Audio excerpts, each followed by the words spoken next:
સમાચાર વિસ્તારથી તો અમેરિકાના રાષ્ટ્રપ્રમુખ ડોનાલ્ડ ટ્રમ્પે ભારત પર 25% ટેરિફ લાદવાની જાહેરાત કરી છે, જેને લઈને સુરતના ડાયમંડ જ્વેલરી ઉદ્યોગને મોટી અસર થશે। આ ટેરિફ 7 ઓગસ્ટે લાગુ થશે। વિશ્વમાં 10માંથી 9 હીરા સુરતમાં બને છે, જેનો સૌથી મોટો ખરીદાર દેશ અમેરિકા છે।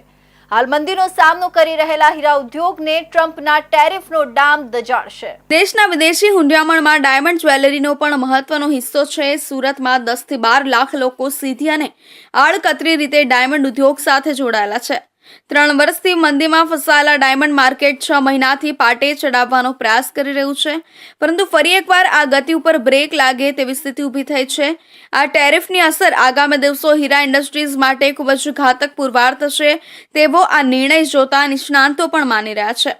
ઉલ્લેખનીય છે કે અમેરિકા દ્વારા હાલમાં કોઈપણ સાઉથ એશિયન દેશો પર લગાવવામાં આવેલા ટેરિફમાં સૌથી વધુ ટેરિફ ભારત પર લાદવામાં આવ્યો છે, જેની સીધી અસર ભારતની ઇકોનોમીને તથા ખાસ કરીને સુરતથી ટેક્સટાઇલ, ડાયમંડ તથા જેમ એન્ડ જ્વેલરીના એક્સપોર્ટ પર થશે।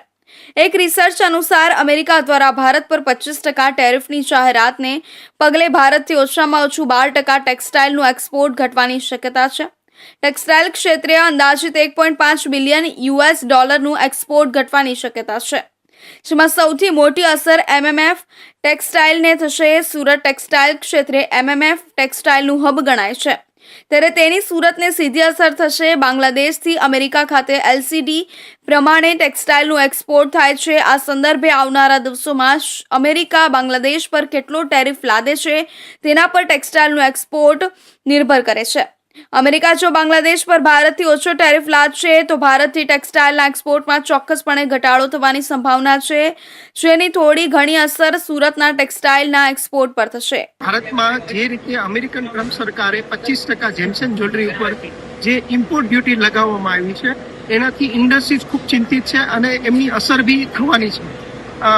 પેલા જેવી પરિસ્થિતિ નહીં રહે, આપણા એક્સપોર્ટ થોડા ઘટશે, પરંતુ જે રીતના ટેરિફ લગાવવામાં આવી છે એમ બીજા કન્ટ્રીઓમાં બી ટેરિફ લગાવવામાં આવી।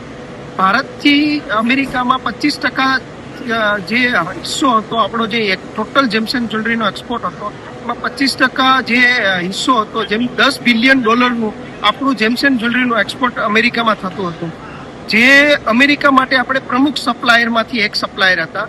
અને બીજી કન્ટ્રીઓમાં જે ઇમ્પોર્ટ થતું હતું, જેમ અમેરિકાનું સૌથી મોટું ઇમ્પોર્ટર આપણે હતા, એ સિવાય ચાઇના, ઇઝરાયલ અને ઇટલી જેવા કન્ટ્રીઓ બી એના ઇમ્પોર્ટરો હતા, એમની ઉપર પણ ડ્યુટી લગાવવામાં આવી છે। તો સરવાળે એવું થઈ શકે કે આપણે જેટલું એક્સપોર્ટ કરીએ છીએ ત્યાં જેમ્સ એન્ડ જ્વેલરી એક્સપોર્ટ કરીએ, આપણા માટે તો ઓપોર્ચ્યુનિટી ઘણી બીજી બધી કન્ટ્રીઓ છે। અમેરિકાના રાષ્ટ્રપતિ ડોનાલ્ડ ટ્રમ્પ દ્વારા ભારત ઉપર 1 ઓગસ્ટથી તમામ પ્રોડક્ટ ઉપર 25% ટેરિફ નાખવાની જાહેરાત કરી છે। ખાસ કરીને જેમ્સ એન્ડ જ્વેલરી સેક્ટર ઉપર અત્યારે એની અસર જોવા મળશે, પરંતુ ઇન્ડસ્ટ્રીને અપેક્ષાઓ ભારત સરકાર પાસે ઘણી છે અને અમને ખાતરી એ પણ છે કે ભારતના યશસ્વી વડાપ્રધાન શ્રી નરેન્દ્રભાઈ મોદી જે પ્રમાણે ફ્રી ટ્રેડ એગ્રીમેન્ટ સમગ્ર વિશ્વના અલગ અલગ દેશો સાથે કરી રહ્યા છે, એ જ પ્રમાણે અમેરિકા સાથે પણ જે પ્રમાણે વાટાઘાટો ચાલુ છે, ફ્રી ટ્રેડ એગ્રીમેન્ટમાં પણ કંઈક આવતા દિવસોમાં પોઝિટિવ રિઝલ્ટ જોવા મળશે એવી અપેક્ષા સમગ્ર ઇન્ડસ્ટ્રી અત્યારે રાખી રહી છે। આ ઉપરાંત ડાયમંડ, જેમ એન્ડ જ્વેલરી તથા સુરત એક્સપોર્ટ થતા સ્પેશિયાલિટી કેમિકલ અને ફાર્મા પ્રોડક્ટના એક્સપોર્ટને પણ અસર વર્તાશે। ભારતથી અમેરિકા ખાતે ફાર્મા પ્રોડક્ટનું એક્સપોર્ટ $10 બિલિયન નું છે। ખાસ કરીને જેનરિક દવાઓનું એક્સપોર્ટ વધારે છે। સુરત ઉપરાંત અંકલેશ્વર, વાપી અને દહેજમાં સ્પેશિયાલિટી કેમિકલ તથા ફાર્મા પ્રોડક્ટ બને છે અને એક્સપોર્ટ થાય છે, ત્યારે ટેરિફના કારણે સ્પેશિયાલિટી કેમિકલ અને ફાર્મા પ્રોડક્ટના એક્સપોર્ટને અસર થશે। હવે આવનારા દિવસોમાં ચાઇના, ઇન્ડોનેશિયા, શ્રીલંકા તથા ગલ્ફ કન્ટ્રી પર અમેરિકા કેટલા ટકા ટેરિફ લગાવે છે તેના પર સૌની નજર છે। જ્યાં સુધી અમેરિકા સાથે ભારત ટ્રેડ ડીલ કરશે નહીં ત્યાં સુધી આ ટેરિફ લાગુ રહેશે એવું હાલના તબક્કે જણાઈ રહ્યું છે। અઠવાલાઇન્સ જિલ્લા પંચાયત ક્વાર્ટર્સમાં 7 અને 2.5 વર્ષના પુત્રોને ઝેર આપી શિક્ષક અલ્પેશ સોલંકીએ પત્નીના અફેરથી ત્રાસીને ગુરુવારે ફાંસો ખાઈ લીધો હતો। કાળજુ કંપાવનારી આ ઘટનામાં પોલીસે પત્ની ફાલ્ગુની, જિલ્લા પંચાયત ક્લાર્ક અને તેના પ્રેમી નરેશ રાઠોડ કે જે ખેતીવાડી વિસ્તરણ અધિકારી છે તેની સામે આત્મહત્યાની દુષ્પ્રેરણાનો ગુનો દાખલ કરી બંનેની ધરપકડ કરી છે.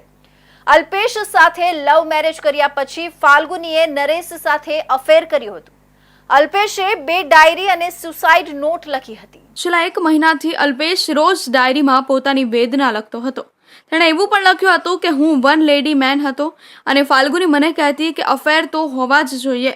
હું બહાર નીકળું એટલે એ નરેશને ઘરે બોલાવી હતી. અફેર તોડી નાખવાને બદલે ફાલ્ગુનીએ એવું કહ્યું હતું કે તારે મરી જવું હોય તો મરી જા, મને મારી લાઈફ જીવવા દે.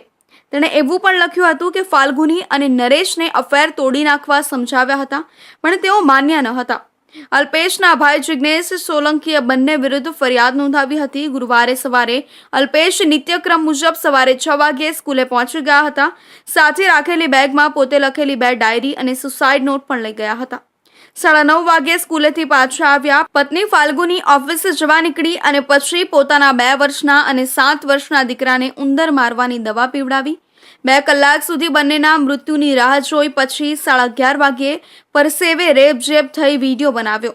આ પહેલા પોતાના ભાઈને કહ્યું, હું બેગ સ્કૂલે ભૂલી ગયો છું, તું લઈ આવજે અને તારી પાસે જ રાખજે. ડાયરીમાં બેંક ખાતા, ગૂગલ ડ્રાઈવના પાસવર્ડથી માંડી બધી જ વિગતો લખી હતી. उमरा पुलिस स्टेशन के अटवा लाइन एरिया में जिला पंचायत क्वार्टर्स में एक व्यक्ति ने सुसाइड कर लिया था. उससे पहले 2 बच्चों की भी मौत हो गई थी वहीं पे. तो तपास में पता लगा कि अल्पेश भाई कांतिभाई सोलंकी है, ये 41 ईयर ओल्ड है और पीटी टीचर तरीके डिंडोली के स्कूल में ये काम करते हैं और इन्होंने पंखे से लटक के और सुसाइड कर लिया. उससे पहले इनके 2 बच्चे हैं, एक 7 साल का और एक 2 साल का.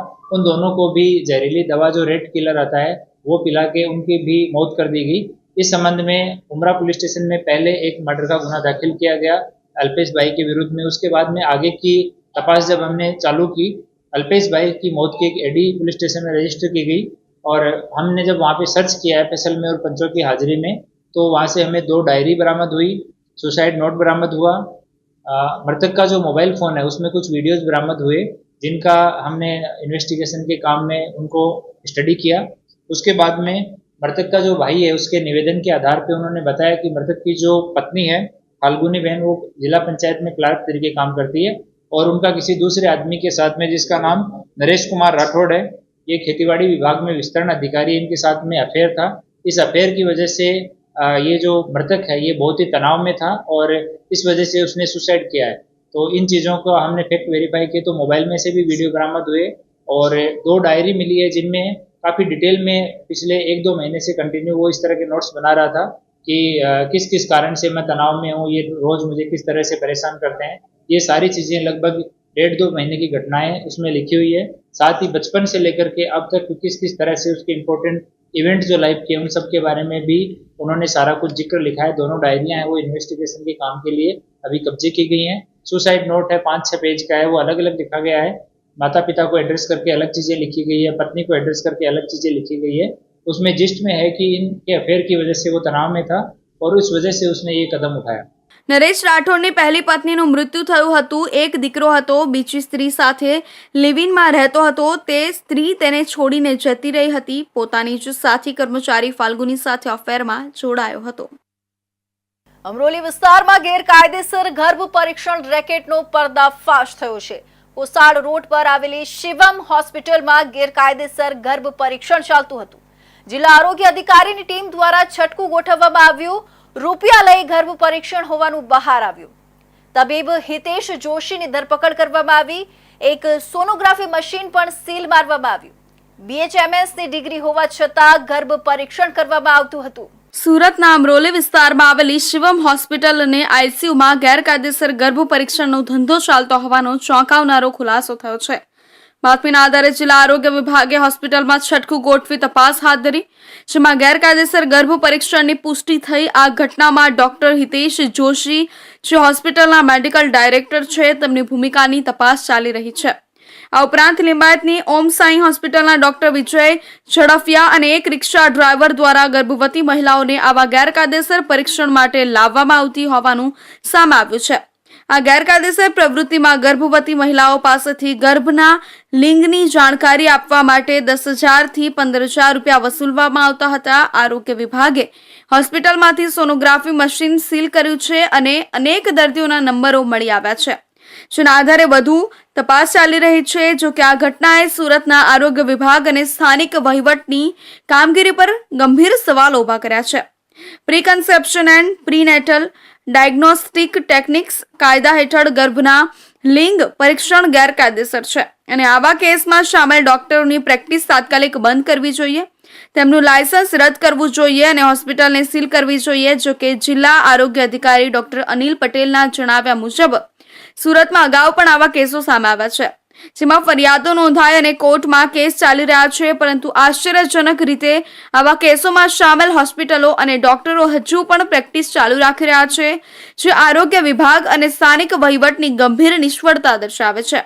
આ ઘટના એકવાર ફરી દર્શાવે છે કે સુરતમાં ગેરકાયદેસર ગર્ભ પરીક્ષણનો ધંધો ખુલ્લેઆમ ચાલી રહ્યો છે અને આરોગ્ય વિભાગ તેમજ સ્થાનિક કલેક્ટરની દેખરેખ હેઠળ આવી પ્રવૃત્તિઓને નાથવામાં નિષ્ફળતા મળી રહી છે.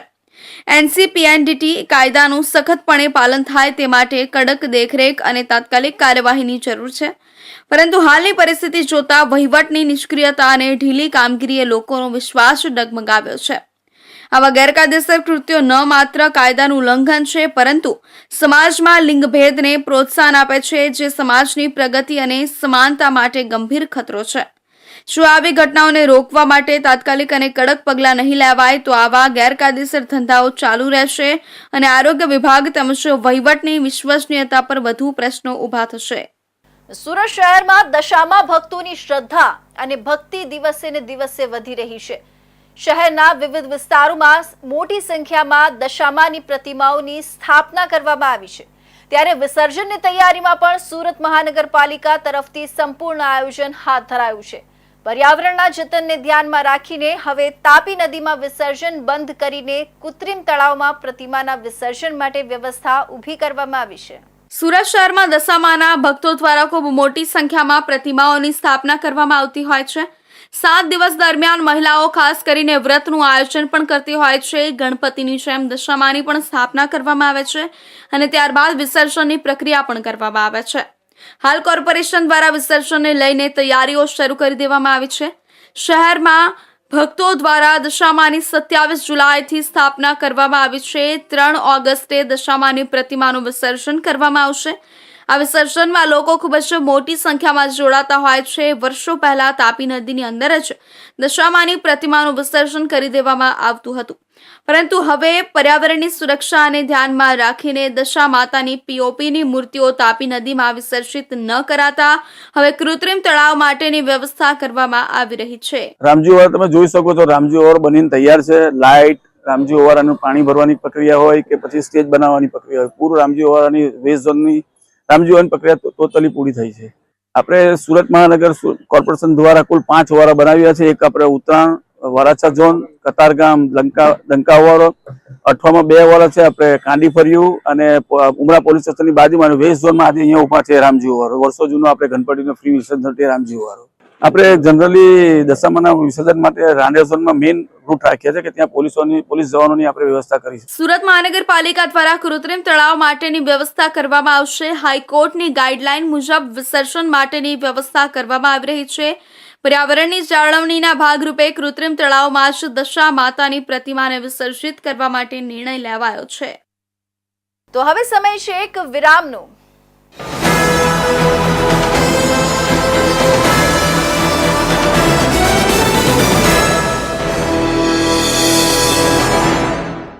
મુદ્દાઓ છે દેશના, પેનલ પર થશે ચર્ચા, વાતમાં થશે સ્પષ્ટ સંવાદ. અમે લાવીએ છીએ તમારા પ્રશ્નોને મંચ પર.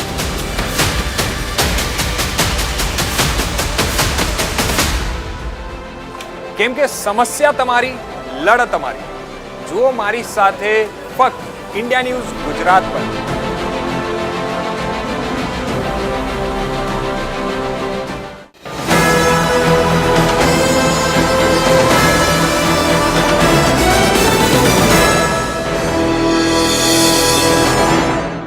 વિરામ બાદ ફરી આપ સૌનું સ્વાગત છે। સુરત શહેર જિલ્લા કોંગ્રેસ દ્વારા સરકાર વિરુદ્ધ રણમંથન શરૂ કરાયું છે। નાગરિકો સામે થતા અન્યાય અને સરકારી અનિયમિતતાઓ વિરુદ્ધ અભિયાન માટે કોંગ્રેસ દ્વારા પ્રેસ કોન્ફરન્સ યોજી લોકો સાથે જોડાવાની હાકલ કરવામાં આવી છે। સુરત શહેર જિલ્લા કોંગ્રેસ સમિતિ દ્વારા સરકાર વિરુદ્ધ પ્રજાના અવાજને ઊંચકવા માટે આગાહી થઈ રહી છે। કોંગ્રેસે શહેરમાં એક પ્રેસ કોન્ફરન્સ યોજી હતી, જેમાં સભ્યતા અભિયાનને મજબૂત બનાવવાની વાત કહી હતી। ખાસ કરીને સરકારી મશીનરી દ્વારા નાગરિકો પર થતા દમન, અન્યાય અને વહીવટી અનિયમિતતાઓ અંગે ગંભીર આક્ષેપ કર્યા હતા। કોંગ્રેસના આગેવાનોના જણાવ્યા પ્રમાણે હવે ઘર ઘર જશું, કોંગ્રેસ લાવશું અભિયાનના માધ્યમથી પ્રજામાં રહેલો રોષ સક્ષમ વિરોધમાં પરિવર્તિત કરાશે। શહેરના વિવિધ વિસ્તારોમાં કાર્યક્રમો યોજવામાં આવશે અને નાગરિકોને કોંગ્રેસ સાથે જોડાવાની અપીલ કરવામાં આવી છે। પ્રેસ કોન્ફરન્સમાં જણાવાયું હતું કે સરકારના ઘમંડ અને અમલદારશાહીને ચેલેન્જ આપવા માટે હવે અમે જવાનો ઘંટ વગાડી દીધો છે। આગામી દિવસોમાં સરકાર સામે સભાઓ, રેલી અને આંદોલનના કાર્યક્રમો માટે રણનીતિ નક્કી કરવામાં આવશે। કોંગ્રેસે સ્પષ્ટ કરી દીધું છે કે જનતાનો અવાજ સંસદ સુધી પહોંચી રહે એ માટે સંગઠન મજબૂત બનાવાશે અને હક માટે લડત લડી લેવામાં આવશે। સમિતિ તરફથી સુરત શહેરમાં કોંગ્રેસ પક્ષના નવા સંગઠન સૂજન અભિયાનની શરૂઆત આજે અમે અહીંથી કરીએ છીએ।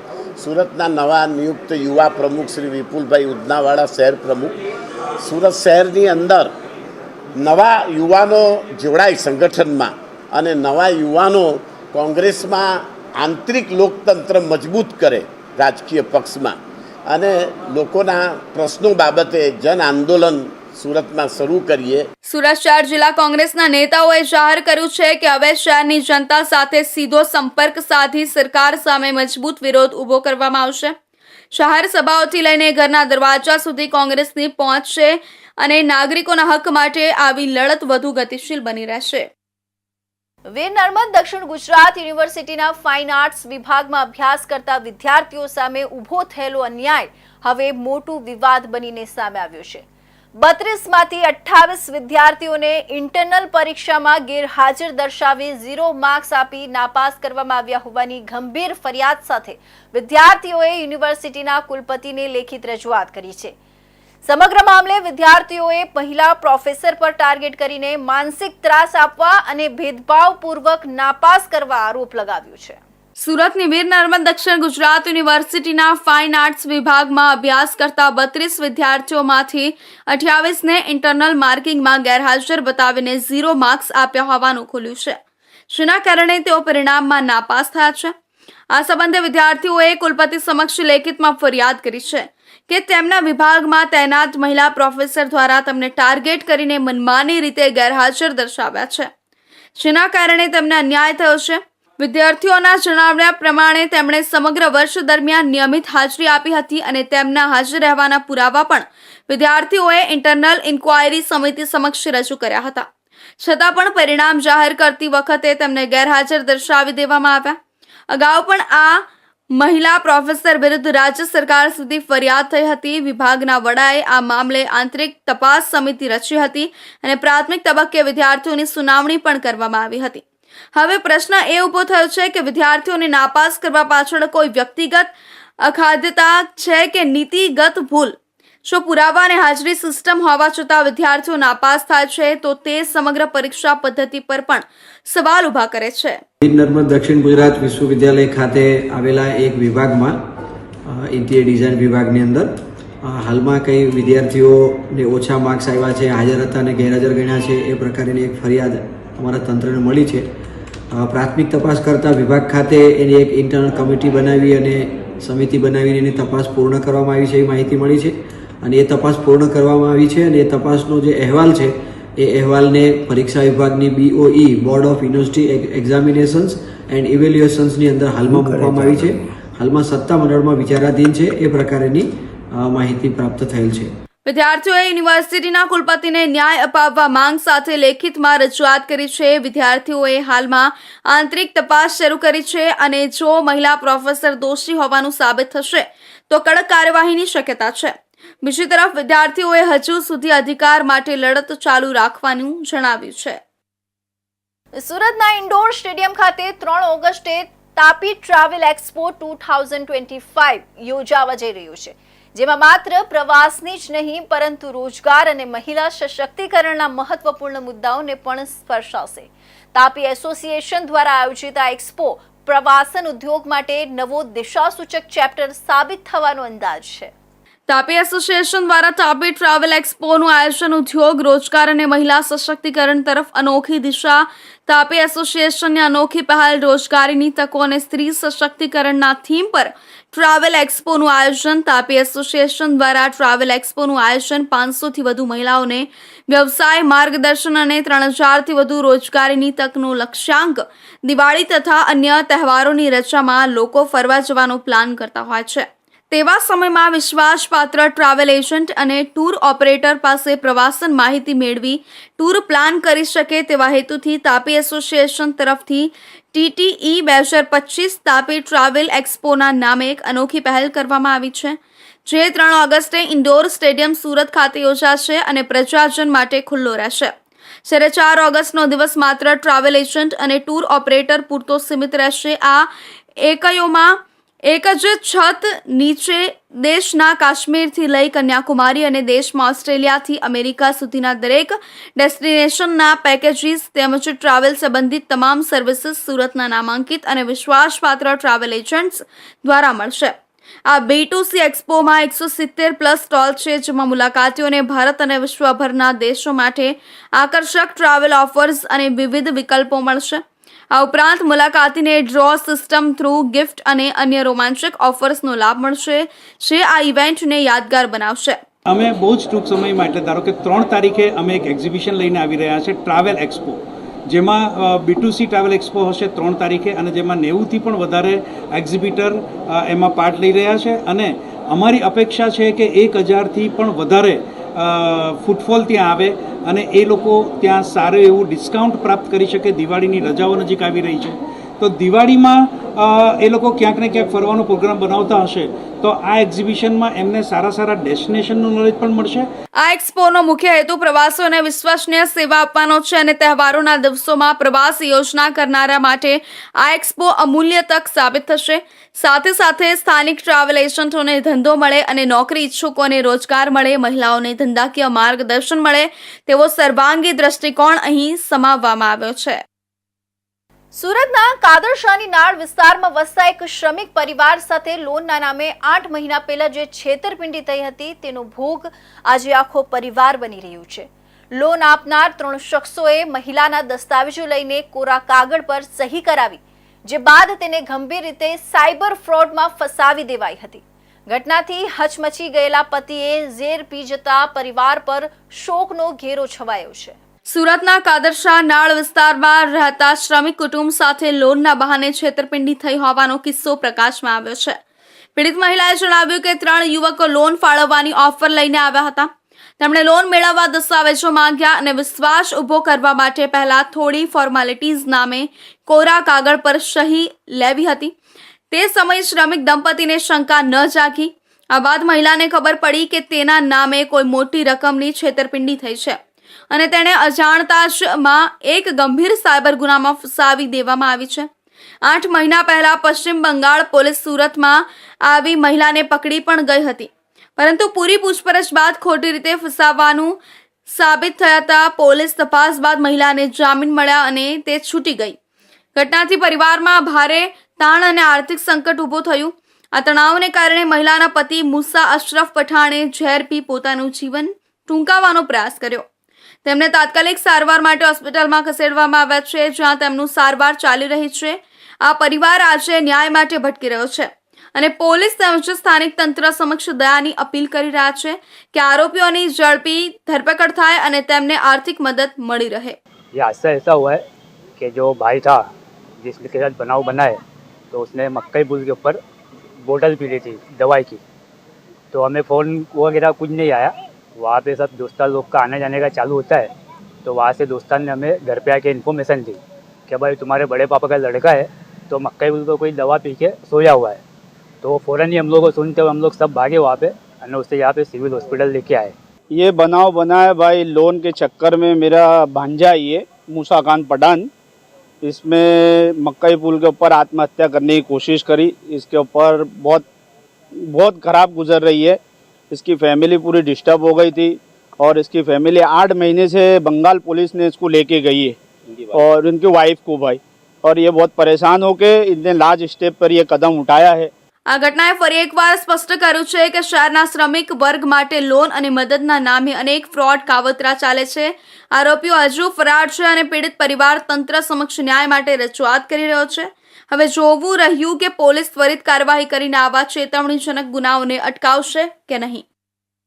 સુરતના લીંબાત વિસ્તારમાં મોડી રાત્રે વાટિકા ટાઉનશીપ નજીક એક વ્યક્તિની તીક્ષ્ણ હથિયાર વડે હત્યા કરવામાં આવી હતી। હત્યાના પાછળનું કારણ આરોપી વ્યક્તિએ મરનારને પોલીસનો બાતમીદાર ગણાવ્યો હોવાની આશંકા વ્યક્ત કરવામાં આવી રહી છે। ઘટના બાદ આરોપી અજાણ્યા શખ્સ ફરાર થઈ ગયો છે અને પોલીસે તપાસ શરૂ કરી છે। સુરતના લીંબાત વિસ્તારમાં આવેલા વાટિકા ટાઉનશીપ નજીક મોડી રાત્રે એક વ્યક્તિની તીક્ષ્ણ હથિયાર વડે નિર્મમ રીતે હત્યા કરવામાં આવી હતી। પ્રાથમિક માહિતી મુજબ હત્યાનું શંકાસ્પદ કારણ એ છે કે મૃતક વ્યક્તિને પોલીસનો બાતમીદાર હોવાના આધારે નિશાન બનાવાયો હતો। હત્યા કરનાર શખ્સના વિશે હજુ સુધી કોઈ ચોક્કસ ઓળખ કરવામાં આવી નથી અને તે ઘટના બાદ સ્થળ પરથી ફરાર થઈ ગયો છે। લીંબાદ પોલીસ મથકની ટીમને ઘટનાની જાણ થતાં જ ઘટના સ્થળે દોડી જઈ જરૂરી કાર્યવાહી શરૂ કરી હતી। હાલ મૃતદેહને પોસ્ટમોર્ટમ માટે ખસેડવામાં આવ્યો છે અને હત્યારો કોણ છે તેમજ પાછળનું સાચું કારણ શું છે તેની શોધખોળ શરૂ થઈ છે। પોલીસે હત્યાના પાછળના શક્ય કારણોની તપાસ શરૂ કરી છે, જેમાં જૂની અદાવત, અંગત દુશ્મની અને ગેંગ રાઇવલરી જેવા એંગલને પણ ધ્યાનમાં લેવામાં આવ્યા છે। નજીકના સીસીટીવી ફૂટેજ પણ મેળવી શખ્સની ઓળખ માટે પ્રયાસ શરૂ કર્યો છે। લીંબાત વિસ્તારમાં જે રીતે હત્યા કરાઈ છે તે સમગ્ર વિસ્તારમાં ભયનું વાતાવરણ ઊભું કરી દીધું છે। હાલ લીંબાદ પોલીસ આ કેસમાં તમામ દ્રષ્ટિકોણથી તપાસ કરી રહી છે અને પોલીસના જણાવ્યા મુજબ શીઘ્ર જ શખ્સને પકડવામાં આવશે તેવી શક્યતા છે। મહુવા તાલુકાના નિહાલી ગામમાં દહેશત પેદા કરનાર ખૂંખાર દીપડો પાંજરે પુરાયો છે। છેલ્લા કેટલાક દિવસોથી ગ્રામજનોના શ્વાનો અને પશુઓ પર હુમલા કરનાર આ દીપડો પાંજરામાં ફસાઈ ગયો હતો અને વન વિભાગ દ્વારા મુકાયેલા પિંજરામાં શિકારની લાલચમાં આવીને દીપડો ઝડપાયો હતો। હવે ગામમાં રાહતનો માહોલ છે અને વન વિભાગની કામગીરીની સરાહના થઈ રહી છે। સુરત જિલ્લાના મહુવા તાલુકાના નિહાલી ગામમાં છેલ્લા કેટલા દિવસોથી દીપડાની દહેશત છવાઈ હતી, ત્યારે હવે ખૂંખાર દીપડો પાંજરે પુરાતા ગામમાં રાહતનો માહોલ જોવા મળી રહ્યો છે। વન વિભાગની ચુસ્ત કામગીરીના કારણે દીપડાની ઉપદ્રવ મુક્ત ધરપકડ શક્ય બની હતી। ગ્રામજનોના જણાવ્યા અનુસાર આ દીપડો છેલ્લા કેટલાક સમયથી ગામની આસપાસ આંટાફેરા મારતો હતો અને અત્યાર સુધીમાં 8 જેટલા શ્વાનો તથા 4 બકરાઓ પર હુમલા કરી ચૂક્યો હતો। દીપડાના સતત હુમલાઓના પગલે ગામમાં ભયનો માહોલ સર્જાયો હતો।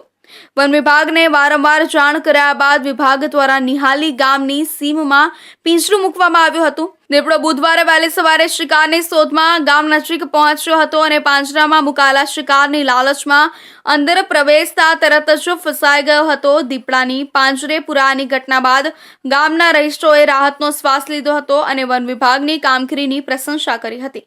વન વિભાગના અધિકારીઓએ દીપડાને સુરક્ષિત રીતે પાંજરે પૂર્યા બાદ તેને સ્થળાંતર માટે જંગલ વિસ્તારમાં ખસેડવાની કાર્યવાહી શરૂ કરી હતી।